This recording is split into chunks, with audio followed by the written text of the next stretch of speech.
those X-Men might encounter in the field. Our continued training is crucial. As long as mankind fears our mutant powers, we are in danger. Unnecessary Xavier's position. Mon Dieu! What are we gonna do now, Sugar? You three, stop the walls. I shall slow the ceiling. That sucker's thick! How do you fight a whole room? And now we have the first of many secret secondary mutant abilities demonstrated by Gambit that will never be seen in the show again.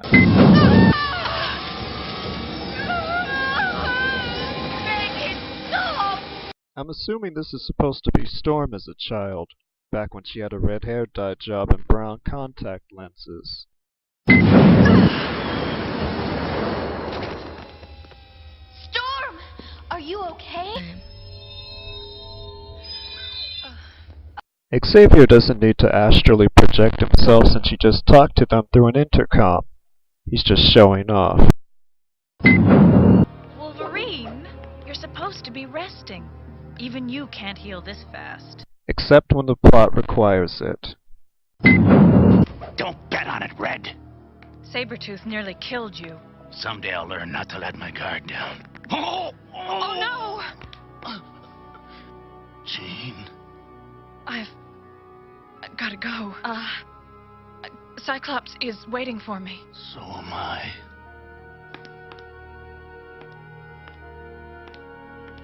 Yeah, he's faking the injury. You wonder how many times he's tried this trick to get into Gray's jeans.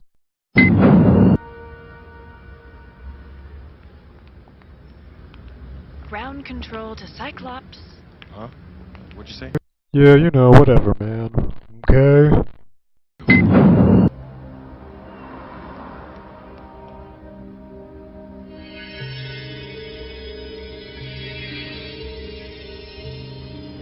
Now pay attention to Leech's secret secondary ability.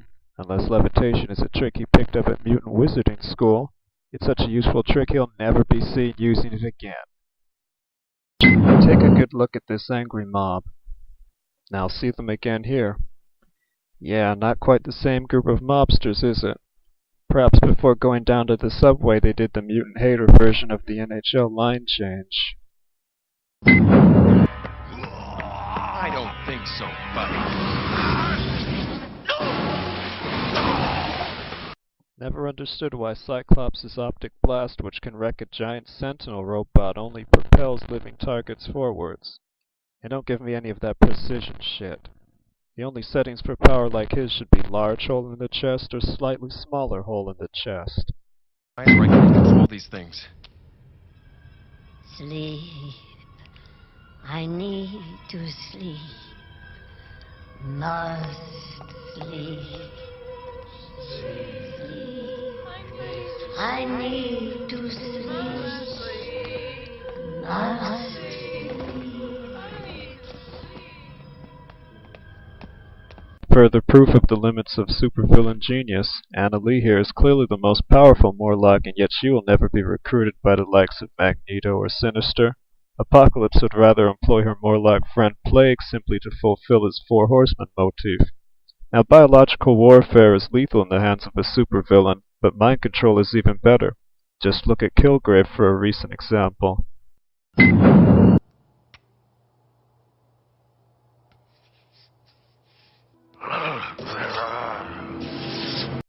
Alright, we get it. You want to pork Jean.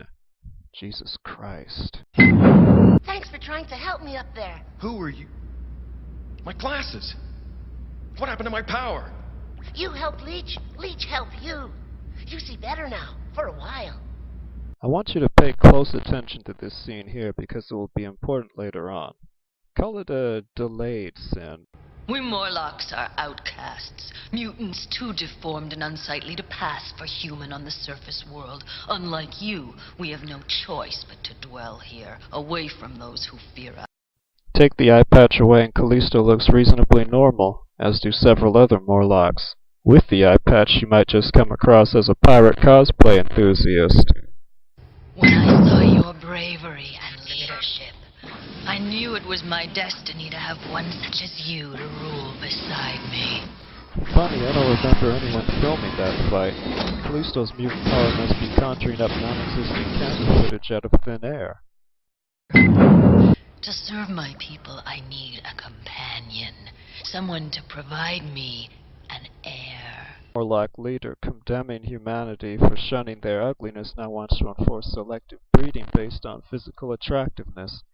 Perhaps Callisto's mutant power is actually super hypocrisy. Also, ugh. Let her go! That was very stupid. Stop it, you idiot! I need him alive.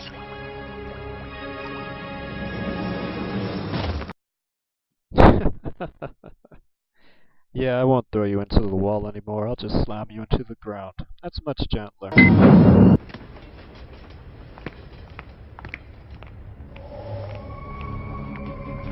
While it's great to see 2D Girl get some screen time, I'm just curious. Why didn't Wolverine pick up her scent? Hold it. Roaches grow big down here. So now Storm has a secondary power, precognition. Man, Logan must really be fixated on the scent of Jean's lingerie drawer to keep missing these Morlocks.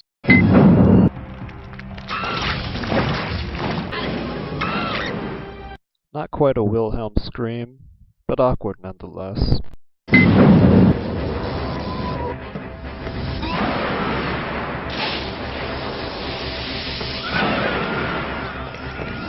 Glad to see that Xavier's speech on fighting human intolerance leads straight into a fight with a group of fellow mutants.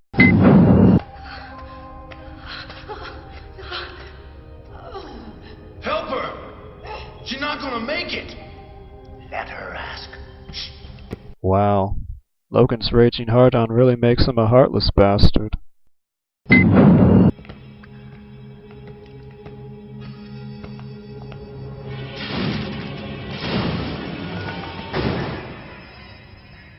Jean. Mommy? Who are these bad people? Leave me alone with my daughter. Are most of these Morlocks part of Annalee's forced adoption practices? Please, no. Covered with scorpions. Funny. Annalee's eyes didn't look this way last time she used her power. Covered with scorpions. No! Covered with scorpions! Get them off me! What are you doing to my head? Badass berserker killing machine Wolverine apparently has a fear of scorpions. Even greater than Spider-Man's, apparently. Logan then should make sure never to cross paths with Mac Gargan. Cyclops! We've got to help him. You're too late, X-Men. No one can help him now. How about we take him back in pieces? Wolverine! No, don't!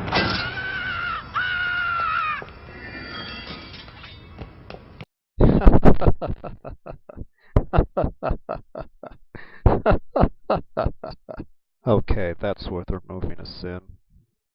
Interesting how combat-ready all of these Morlocks' mutant powers are. Coincidence? Not quite sure. Huh? Stay back, old woman. You're gonna get hurt. I'm feeling fine, dearie. But you don't look so good. What's wrong? Got a touch of the plague? Yeah, but which plague? Black Plague? Bubonic Plague? Considering its gambit, the most appropriate would be Crab Plague, I think. But then again, he probably already contracted that particular plague years ago. I could make a couple of women real sad right now. But if there's one thing I can't stand, it's seeing Jean cry. I could stab you right here, but you know I'd rather be stabbing your girl if you catch my drift. See if you can contact Wolverine telepathically. Don't bother. Blow those slugs off and let's bust out of this puke hole. Okay, I should have brought this up sooner, but this is not a sewer. This is an abandoned secret government facility, or an elaborate supervillain lair. You see sewers portrayed quite often as complex underground cities. Maybe it should qualify as a cliché. close. So tight. So tight. Now how did they know that Storm was claustrophobic? For the animal. You keeping me from what is mine. You keeping me from what's mine. Something tells me Wolverine hasn't actually been hypnotized. Now, we shall decide it, Callisto. Now how did Storm know Callisto's name? Oh, forget it. You and I. Now, for Cyclops and for the leadership of the Morlocks. Use your mutant powers in any way. A crack of thunder, the slightest breeze, and my Morlocks will kill your people. Agreed! Phantom Menace copyright infringement. Although, this series ended a couple years before Episode 1 was released, so perhaps it's George Lucas who is guilty here. Well, Lucas isn't here, so I'll just take it out on this shit show of an episode.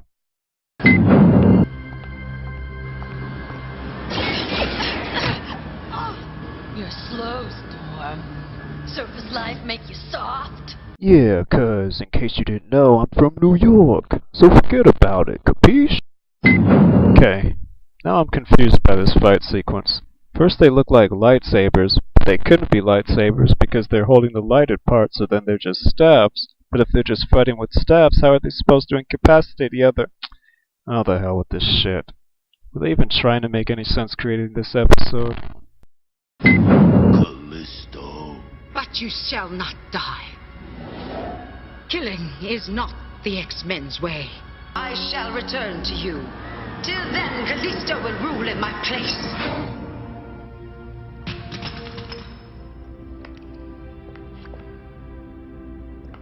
Wow, Callisto takes defeat surprisingly well. She must be still thinking about how she should have used knives instead of knockoff Star Wars toys. Jean? Did I miss something? Oh, nothing much. I never dreamed you had such beautiful eyes. Okay, now remember that scene I mentioned earlier with Scott and Leech? We'll take a look at Scott now. That's right, still looks the same, except there is no Leech present. Leech must have fled, or maybe he got killed in the fight. Bottom line is that Leech's power was supposed to be the only thing suppressing Scott's optic blasts. Therefore, if Leech is not there, then Scott should have wrecked this entire freaking tunnel by this point, and they should all be covered in rubble. And if you think that little creepy green bastard is actually hiding somewhere in the background, then why weren't any of the other mutants powerless? This is such an outrageous oversight, one sin will simply not suffice. So how about we do this? Take the amount of minutes that has passed since the little weirdo was last seen, multiply that by 60, and we will get a fair tally for this violation of one of the most consistent character traits in the series.